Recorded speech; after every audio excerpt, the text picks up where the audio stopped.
뉴질랜드에 사는 한 남자가 자기 아파트를 방문했습니다.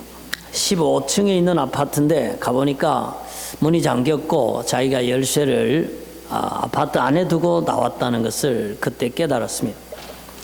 그래서 그 위층에 사시는 할아버지한테 가서 발코니를 통해서 자기 집으로 좀 내려가려고 하니까 허락해달라 해서 허락을 받고 발코니에서 이제 16층에서 이제 자기 집 15층으로 내려가려는 순간에 발이 미끄러지면서 추락을 했습니다.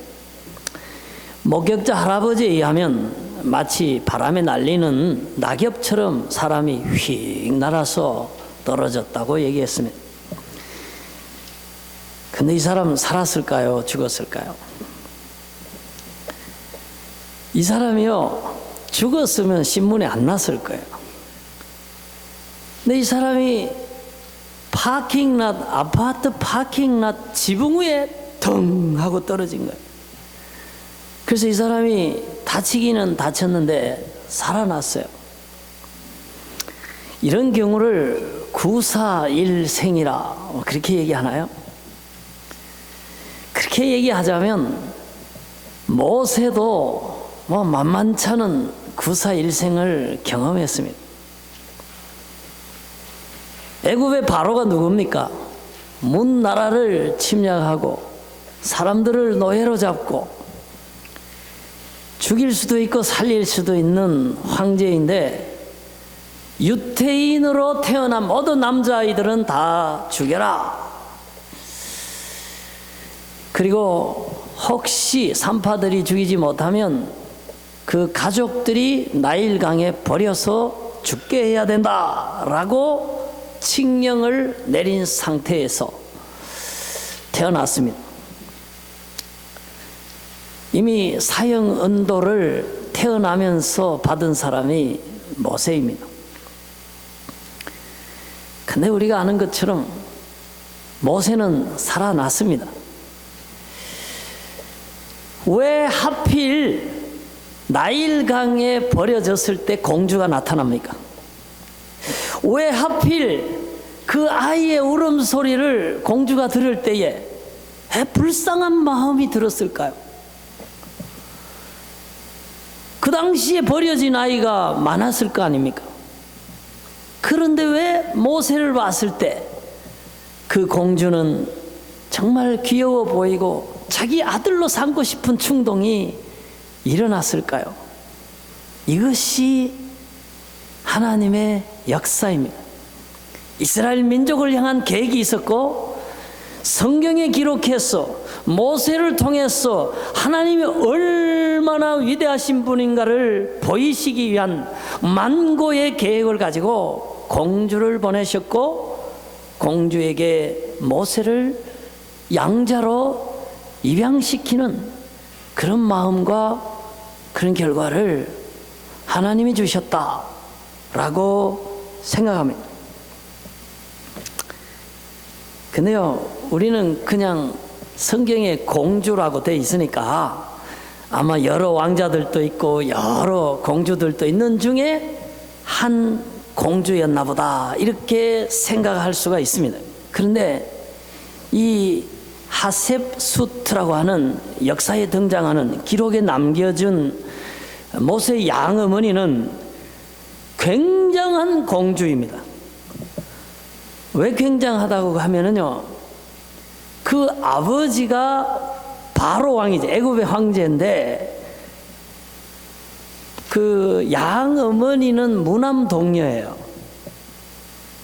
왕자가 없고 다른 공주도 없어요. 오직 그 공주 딸 하나밖에 없는 거예요. 그 공주가 모세를 자기 아들로 입양했을 때에 그 어머니 공주는 아버지가 돌아가시면 왕위를 계승할 공주예요. 실제로 여자가 왕위를 계승할 수가 없으니까 자기가 결혼한 그 남편이 왕위를 계승했어요. 그러니까 모세가요 왕궁에 있을 동안에 자기 어머니는 왕비가 된 거예요. 퀸이 된 거예요. 퀸은 퀸이지만 적통이기 때문에 왕 같은 퀸이에요. 그런데 모세의 양아버지 그 바로 왕이요, 오래 살지 못하고 일찍 죽었어요. 그래서 누가 왕이 됐냐면은 모세의 양아버지하고 궁녀 사이에 태어난 10살짜리 아들이 왕이 돼가지고 모세의 어머니가 20년 동안을 섭정을 했어요. 그러니까 뭐 이름만 어머니지 사실 왕이었어요. 그러니까 모세가 지금 에집트의 왕국 안에서 어느 정도의 스테이터스를 가지고 있는가 하는 것을 여러분이 가늠할 수 있을 거예요. 아기로 갔을 때에는 외할아버지가 왕으로 있었고, 청년기를 거칠 때에는 어머니가 왕 같은 왕비였고, 모세가 장성했을 때는 섭정 왕의 역할을 하고 있었던 유일한 입양자 아들이 모세였어요. 왜냐하면 그 어머니는 자식이 없었거든요. 그러니까 모세는요, 왕궁에서 정말 어떤 왕자보다도 어떤 공주보다도 귀한 대접을 받으면서 왕실에서 왕족으로서의 삶을 누렸고, 또 왕들의 교육을 받는 왕실 학교에서 애굽 최고의 학문과 수사학과 당시의 모든 철학을 섭렵한, 그래서 사도행전 7장에 보면은 모세를 보고 이렇게 말했어요. 모세가 애굽의 학술을 다 배워서 말과 행사에 능하더라, 이렇게 돼 있어요. 뭐 요즘 말로 하면 그런 거예요. 뭐 트럼프가에 태어나서 하버드 졸업하고 거기서 PhD를 얻고 말도 잘하고 공부도 많이 했고 참 대단한 집안의 사람이 되었더라, 뭐 그런 식으로 설명을 하면 모세에게 어울리는 수식어라, 이렇게 얘기할 수가 있겠습니다. 그렇지만 모세에게는 고민이 없었을까요? 우리가 생각할 때에 모세는 정체성의 갈등을 가졌던 것 같습니다. 왜냐하면 자기가 법적으로는 왕족이에요, 왕자예요. 그런데 실제는 자기는 유대인이에요. 자기가 그걸 잘 알아요. 유대인하고 에집트인이 싸웠을 때에 유대인 편을 들었어요. 유대인을 보고 동족이라 그랬어요. 그러면 어릴 적에는 자기 친모가, 생모가 유모가 돼서 키워주는데, 키워주면서 계속 히브리 말을 가르치는 거예요. 그리고 너는 앞으로 왕궁에 들어가겠지만 너는 잊으면 안 돼. 너는 유대인이야. 너는 하나님의 선민이야. 너는 왕국에 가면 이집트의 신들을 섬기게 되면 안 돼. 너는 하나님을 섬겨야 돼. 하나님의 백성이야. 그러면서 그 어머니가 계속해서 유대인으로서의 정체성을 심어줬고, 그로 하여금 하나님을 섬기는 신앙인으로 살아가도록 철저히 교육한 다음에 왕궁으로 들여보냈습니다. 그렇지만 그렇잖아요. 내가 지금 왕실 교육을 받고 이집트 말을 하고 왕족의 옷을 입고 거기서 수십 년을 살아가지만 자기는 히브리 말을 할 줄 알아요. 자기 생모가 누군지도 알아요. 자기는 하나님에 관한 신앙이 있어요. 그러니까 이 두 문화 사이에서, 두 세계관 사이에서, 두 종교 사이에서, 두 신분 사이에서 겪는 그런 혼란과 갈등이 40년 동안 따라다니지 아니했을까 하는 추측을 우리는 두 문화권 속에서, 영어와 한국어, 한국 문화와 서양 문화 속에서, 우리는 세속 문화와 기독교 문화 속에서 살아가고 있기 때문에 누구보다도 그런 모세의 정신적인 세계의 혼란성을 짐작할 수가 있지 않을까, 이렇게 생각을 합니다. 근데요, 하나님 섭리가 참 놀랍습니다. 그렇지 않습니까, 여러분? 모세가 이집트를 상대해서 히브리 민족을 대표해서 바로 왕실에 들어갑니다. 가서 바로 임금하고 대화를 하고 협상을 하고 혹은 하나님의 메시지를 전하고 민족을 해방시키는 역할을 하는데, 그러려면은 왕실에 대해서 잘 아는 사람이 필요하잖아요. 그러려면 이집트 말을 잘할 수 있는 사람이 필요하잖아요. 그러려면은 유태인을 이해하고 유태인을 동족으로 여기고 유태인에 대한 자기 정체성을 가진 하나님, 유태인의 하나님을 나의 하나님으로 모신 양쪽 문화에 다 능통하면서도 유태인을 대변할 수 있는 사람이 필요하잖아요. 그렇게 보면 모세는 적임자 아닙니까? 당시 히브리인 중에 모세만큼 왕실을 아는 사람은 없습니다. 왕실에서 살아본 사람도 없어요. 이집트 말을 정식으로 배워서 능하게 말을 할 수 있는 사람도 모세만한 사람은 없습니다. 이집트인 중에는 유대인을 사랑하고 유대인의 하나님을 믿고 유대인을 대변할 사람이 모세만한 사람이 없습니다. 그러면 결론적으로 뭡니까?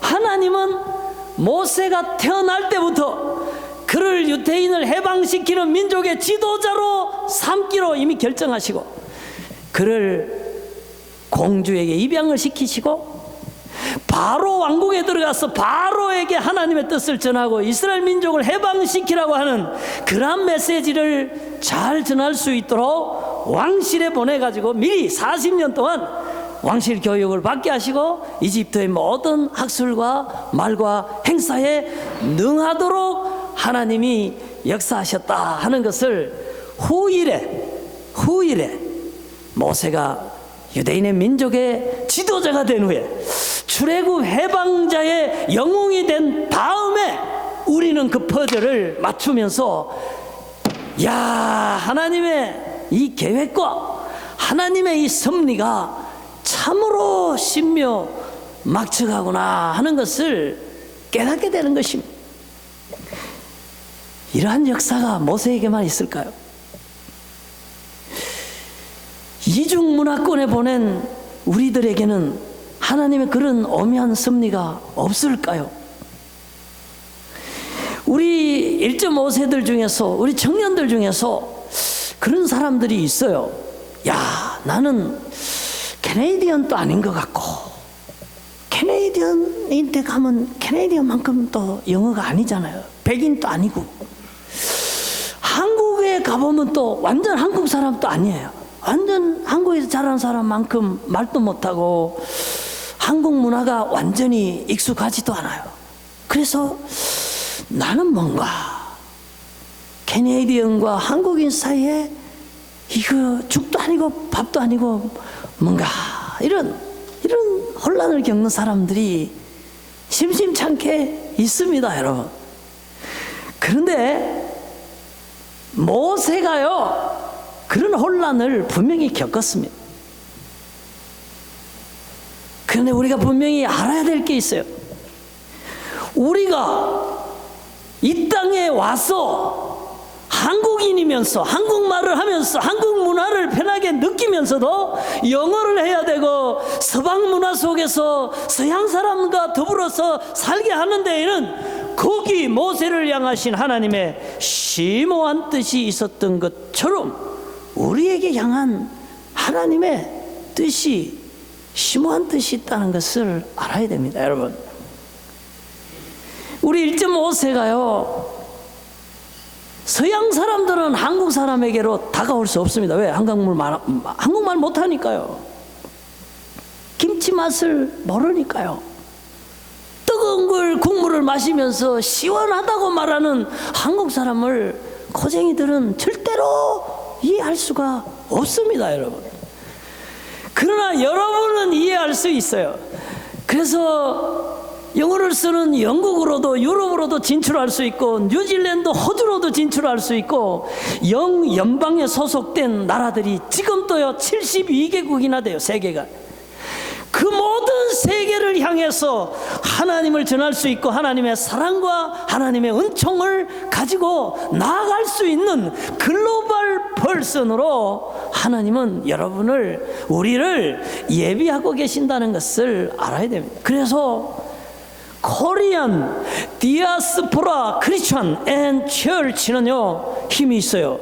한국에 있는 어떤 큰 교회보다도 세계를 향해서 아울리치할 수 있는 언어적 능력, 문화적인 적응력을 한인교회는 갖고 있어요. 1.5세는 갖고 있어요. 두 문화권을 경험한 성도들은 갖고 있어요. 이것이 바로 우리의 잠재력이고, 이것이 바로 모세가 두 문화권 사이에서 누구도 할 수 없었던 큰 일을 할 수 있었던 그 가능성이 오늘 우리 교회에, 오늘 디아스포라 1.5세 두 문화 사이에 있는 글로벌 크리스천 퍼슨에게 주어진 사명입니다. 여러분, 능력입니다. 축복입니다.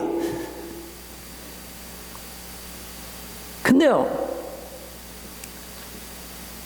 모세가 그렇게 나이도 이제 한 40 됐으니까 참 좋을 때 아닙니까? 그래 공부도 했고 왕족으로서 권세도 막강했지만 하나님은 넌 아직 아니야. 넌 아직 아니야. 하나님 쓰지 않으셨어요. 왜 그렇게 공부를 많이 했는데, 왜 그렇게 출중한데 하나님 쓰지 않았을까요? 혈기가 문제입니다, 여러분. 내가 뭘 할 수 있다고 하는, 하나님이 해야 하실 일이고 하나님밖에 하실 수 없는 일이에요. 한 민족을 출애굽시키는 것은 모세의 힘으로 될 수 없는 건데, 지금 모세는 어떻게 생각합니까? 자기 능력으로, 자기 열정으로, 자기 동족에 대한 사랑으로 뭔가를 해보려고 지금 하잖아요. 하다가 안 되니까 사람을 쳐 죽이잖아요. 이게 좋은 말로 쳐 죽인 거지, 실질은 살인 아닙니까? 때려 죽인 거 아니에요? 거기다가 모래 속에 그 사체를 감추었어요. 요즘 형사법정에서도요, 사람을 죽이고 그 사체를 유기하면은 죄가 큽니다. 무기징역에서 사형을 받을 수 있는 큰 죄입니다. 더구나 노예를 대변해서 그 나라의 시민을 쳐 죽였으니까 죄가 더 크죠. 충분히 그것만 해도 죽일 사유가 되는데, 나중에 자기 어머니가 죽고 서자로서 왕이 된 그 사람이 정치적으로 보면 정적이에요. 모세는 그렇지 않아도 제거하고 싶은 대상인데 딱 살인죄를 지어줬으니까 그냥 죽이는 거죠. 뭐 자관 그렇게 해서 모세는 이집트를 탈출해서 이집트 사람들이 찾을 수 없는 시나이 반도를 거쳐서 사막으로 들어가서 이름 없는 미디안 부족에 들어가게 된 것입니다. 그런데요, 하나님은 사람의 실수까지도 선하게 바꾸시는 하나님인 것을 바라보게 됩니다. 만약에 우리가 모세라면은 갑자기 왕궁에서 모든 시녀들과 그 시중드는 모든 종들로부터 호의호식하면서 살다가요, 갑자기 사막에 떨어졌는데, 날씨부터 달라요, 여러분.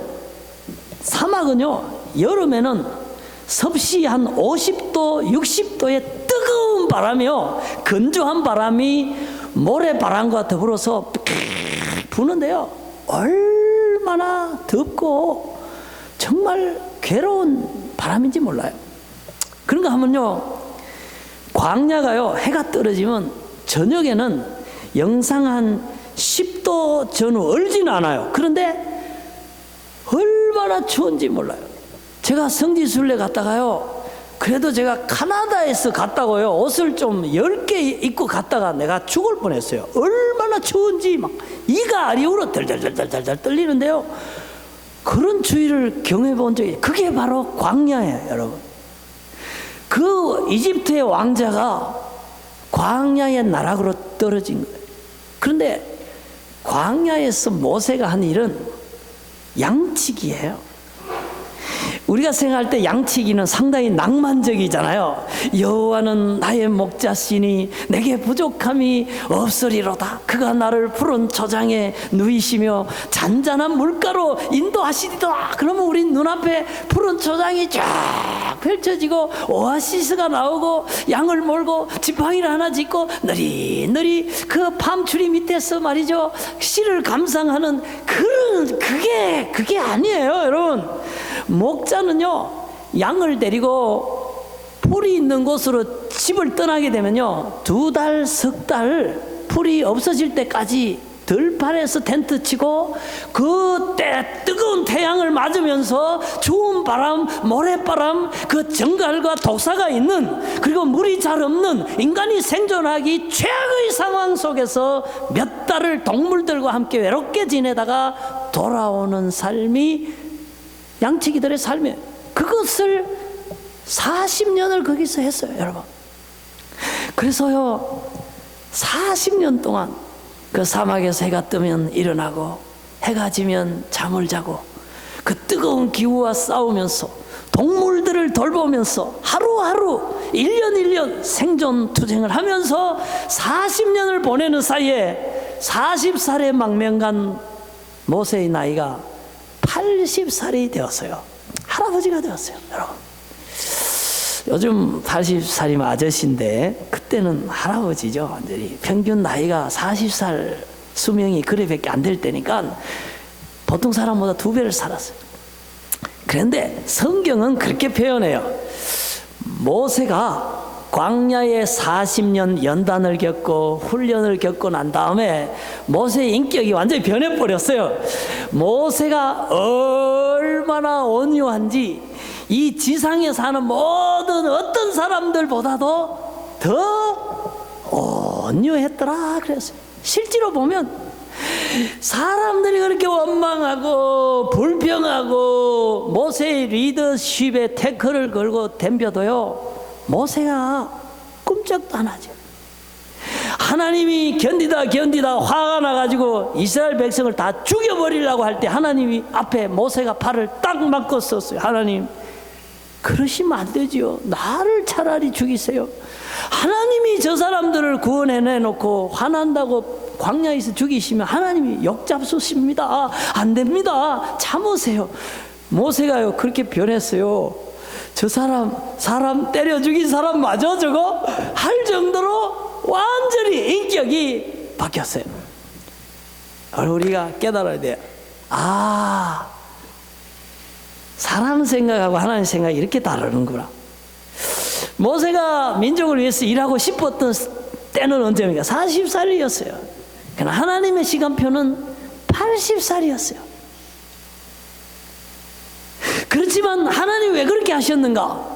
아직 모세가 혈기가 있고 살기가 있고 내가 뭔가 할 수 있다고 하는, 하나님이 하셔야 된다고 하는, 나는 아닙니다. 하나님이 하실 수 있어요. 이렇게 돼야 되는데 그게 될 때까지 40년을 광야에 보내서 훈련시키시고 그 뇌를 없애고 말이죠, 그 혈기를 없애고 살기를 없애고 교만을 없애서 드디어 하나님이 가라, 너 모세야, 가라, 너 내 민족을 해방시켜라, 왕실로 가라, 애굽으로 가라, 왕을 만나라 했을 때 모세가 뭐라 그럽니까?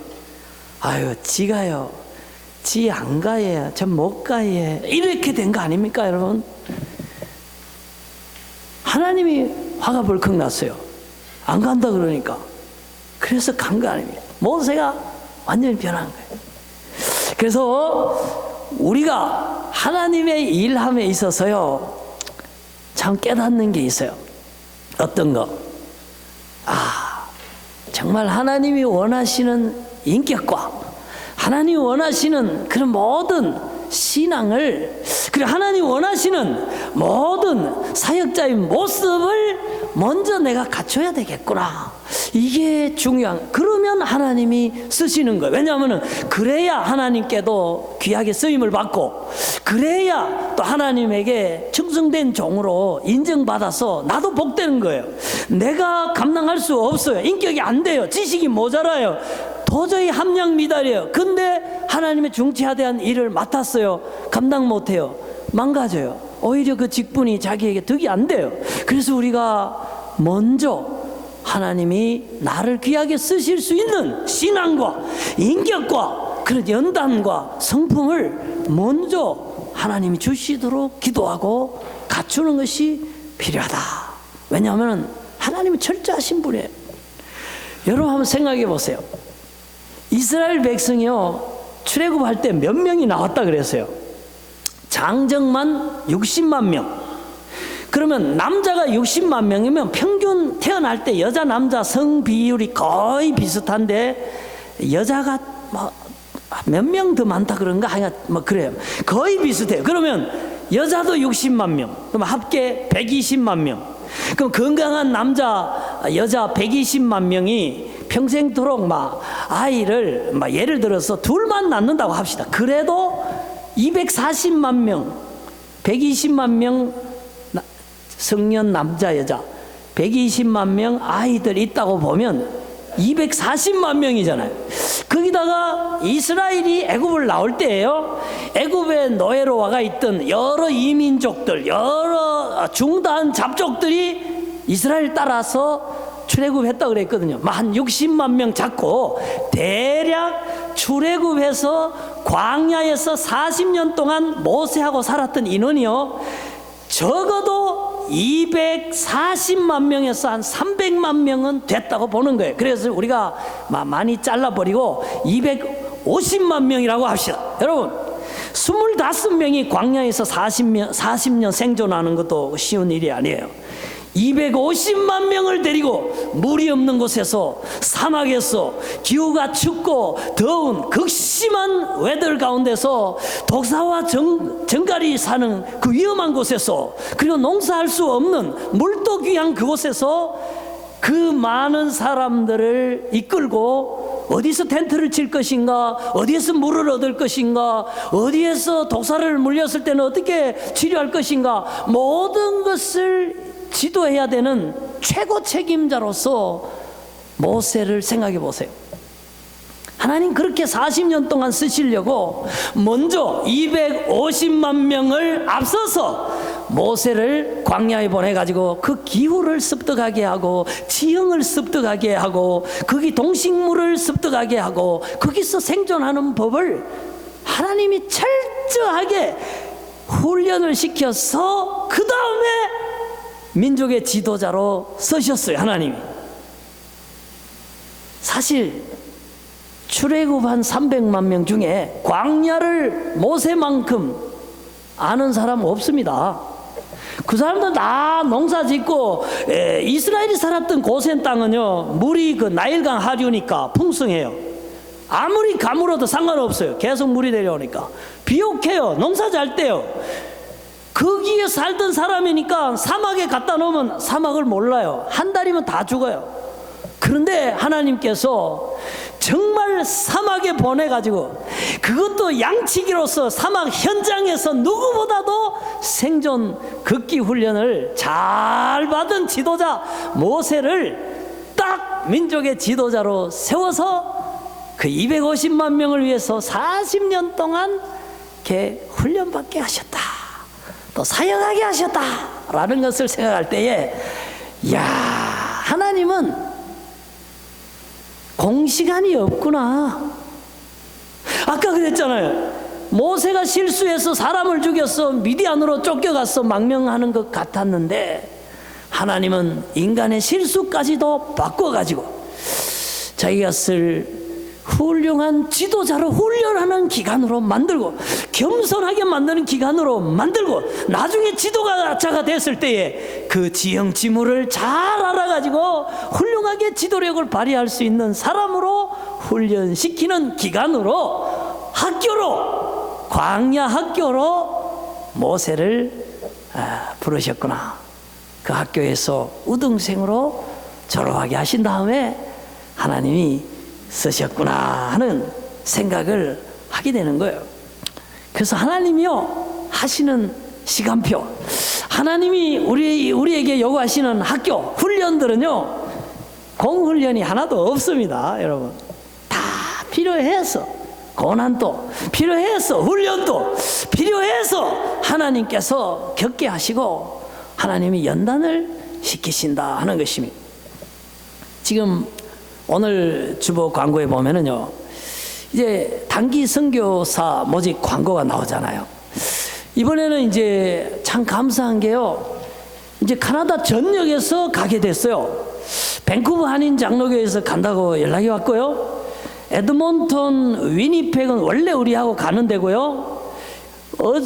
그저께는 오타와 한인 장로교회라고 제일 오래되고 큰 교회가 있어요. 거기서 한 20여 명, 15명 정도 의사를 포함해서 교역자, 부목사 한 사람 해서 보내겠다고 연락이 왔고요.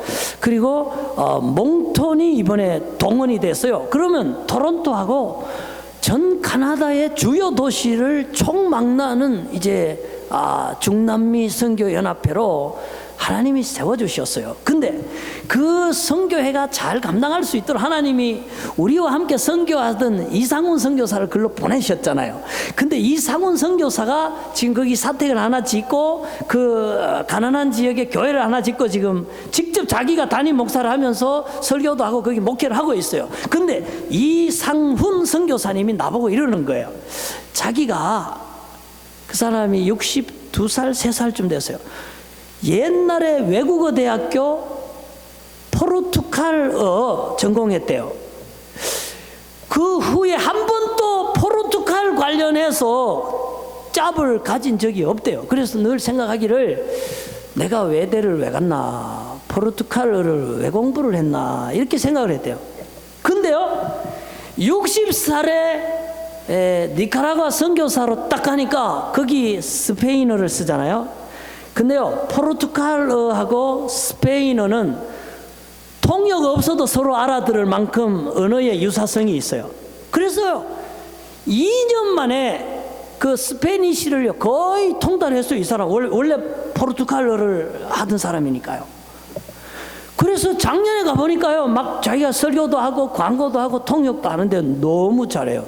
우리 여기 살지만 2년 만에 누가 그렇게 유창하게 서양 목회를 할 수 있겠어요.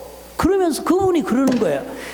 자기는 60살이 돼서 그 하나님이 외대 포르투갈어를 전공하게 하신 걸 깨달았다는 거예요.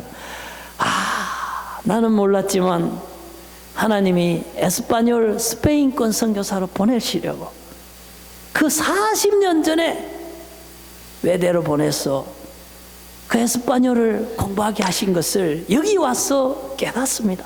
하나님의 섭리가 놀랍습니다. 여러분, 모세가 말이에요, 출애굽을 시킨 다음에 광야에서 이스라엘 백성 거의 250만 300만 명을 40년 동안 이끌면서 얼마나 놀랐을까요? 하나님의 그 기획과 하나님의 훈련과 하나님의 서심에 대해서 얼마나 놀랐을까요? 이야, 하나님 참 놀라우시다. 애굽 왕실에 보내시려고 왕궁에 보내서 왕립학교에서 애굽의 말과 행사에 능하게 하시더니 나를 광야에 쫓아내셔서 40년 동안 여기에 모든 지형지물을 익히게 하시고 성품까지도 혈기가 변해서 온유한 인격자로 만들으셔서 다른 사람들이 다 죽는다고 하는 그 나이에 80에 빚값을 해서 120살까지 살면서 건강하게 살면서 훌륭한 인격자로, 훌륭한 신앙자로 하나님을 대변하고 이스라엘 민족을 대변하고 그 사막의 지도자로서, 출애굽의 영웅 같은 지도자로서 살게 하시는 그 하나님의 섭리를 바라보면서 모세 자신이 많이 놀랐을 것 같아요. 사랑하는 성도 여러분, 제가 오늘 모세 얘기를 통해서 나는 여러분 얘기를 하고 싶어요. 우리는 사람 때려 죽인 일 없어요. 우리는 생모를 떠나서 양어머니를 어머니라고 부르면서 정체성의 혼란을 그렇게 격심하게 겪은 적은 없어요. 40년간 사막에서 산 적도 없고요. 양치기와 같은 험한 짭을 가지고 40년간 일해본 적도 없어요. 거기에 비하면 우리는요 훨씬 더 어떻게 보면 행복한 사람이에요. 그것이 위로가 될 수 있기를 바랍니다. 혹시 내 삶이 모세와 비견되는 험난한 삶이라고 할지라도, 복잡한 삶이라 할지라도, 여러 문화권에 걸친 삶이라 할지라도 거기에도 하나님의 뜻이 있고 그걸 통해서 역사하시고자 하는 하나님의 계획이 있다고 하는 것을 알아야 됩니다. 오늘 내가 사막에서 겪는 바람 한 자락, 모래바람, 그리고 내가 바라보는 정갈들, 내가 만나는 애굽의 그 싸늘한 눈초리들, 이 모든 것들이 한 군데 녹아서 하나님의 신앙 안에서, 하나님의 섭리 안에서 장차 하나님의 뜻을 이루는 에너지가 되고 지식이 되고 경험이 되고 신앙이 되고자 하는 과정이라는 것을 이해할 필요가 있다는 것입니다. 우리는 지금까지 복 있는 사람들이라는 제목으로 신년 들어서 오늘 5번째, 정말 아브라함은 특별히 여러 가지 복을 받았지만은 순종하는 복을 받았습니다. 순종합시다. 이삭은 여러 가지 복을 받았지만 특별히 온유해서 참 우물을 뺏기고도 양보하고 말이죠. 그래서 영육간에 더 잘 됐어요. 그러한 복을 받읍시다. 야곱은 간사한 데가 있었지만은 참 하나님을 믿고 말이죠, 그 기도의 응답을 믿고 어려울 때도 좋을 때도 자손을 위해서도 형의 위기를 맞았을 때도 기도하고 기도의 응답을 받는 그 기도의 복을 우리도 받읍시다, 그렇게 얘기했고, 요셉도 말이죠, 형들에게 얼마나 어린 시절 티네이지 때가 참 학대를 많이 받았습니까? 노예로 팔려가고 고생했습니까? 강간범으로 오해를 받고 감옥에 들어가는 수모를 겪지 않았습니까? 그럼에도 불구하고 하나님을 섬기면서 특별히 요셉이 잘 됐을 때, 막강한 권세를 가졌을 때 형들을 용서하던 그 사랑, 용서하는 그 마음, 그 놀라운 축복을 우리도 받읍시다, 이렇게 얘기를 했습니다. 오늘 우리가 모세를 복 있는 사람이라고 했을 때 그가 무엇이 복인가? 저는요, 하나님을 위해서, 하나님 백성을 위해서 그 300만 명의 목숨을 구출하고 가나안에 들여보내기까지 민족의 지도자로 쓰임 받았기 때문에 그는 복받았다고 생각합니다.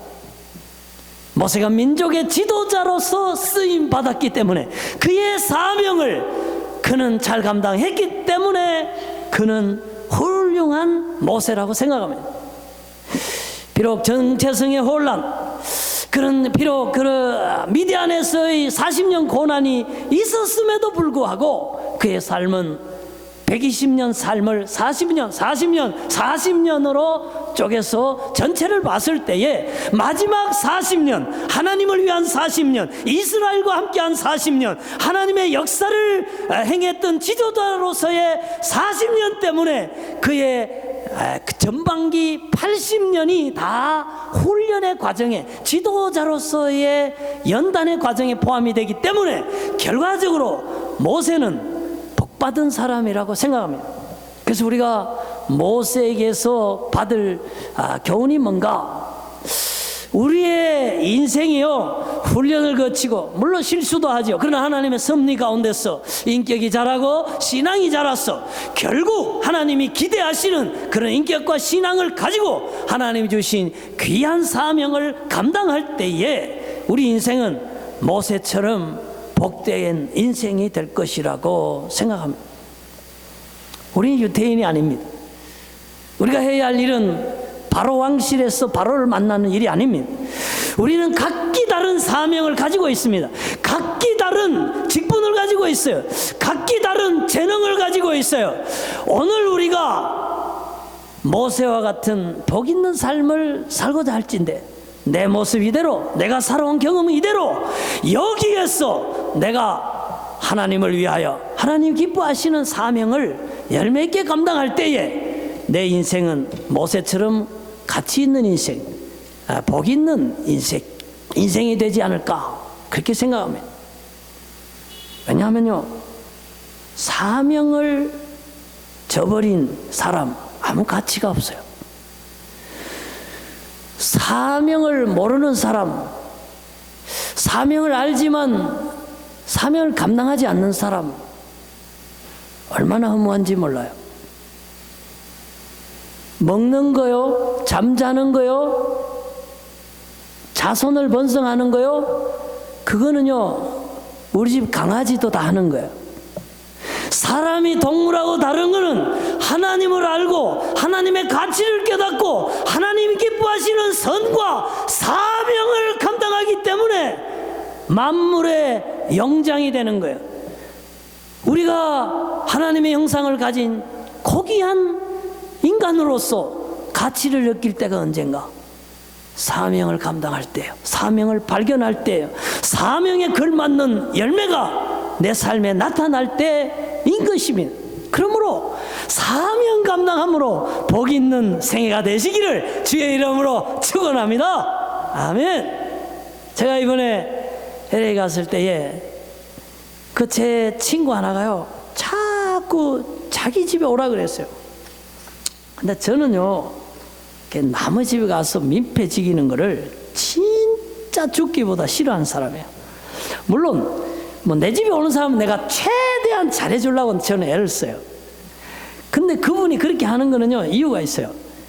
이게 토론토에 여행사를 통해서 1박 2일 점 찍고 저 몬트리올 퀘벡 돌아서 미국으로 들어가는 여행길에 토론토에 왔을 때 내가 그 찾아가가지고 그 부부를 밥 사주면서 내 밥 안 사줘도 여행사에서 다 사줄 텐데 내가 드라이브 해서 팀홀턴 커피 한잔 해서 갈 때 또 선물 하나 사서 줬더니 자기가 너무 고마워서 내가 LA 가니까 2시간을 운전해서 찾아온 거예요. 그리고 와서 그런 얘기를 하는 거예요. 자기 집에 방이 5개가 있대요. 그러니까 와서 쉬어가라. 그 집이 어디냐면 LA에서 라스베가스 가는 중간에 팜스프링이라고 하는 그 약간 데절트가 시작되는 그 에어리아에 거기 사는 거예요. 근데 이분은 목회를 하지 않아요. 우리 신학교 친구인데 목회를 하다가 여기 와서 목회를 하지 않아요. 그래서 옷장사를 하는데 돈을 좀 벌었어요. 그래서 옷장사도 요즘 안 하고 땅을 뭐 수십 에이커를 사서 거기다가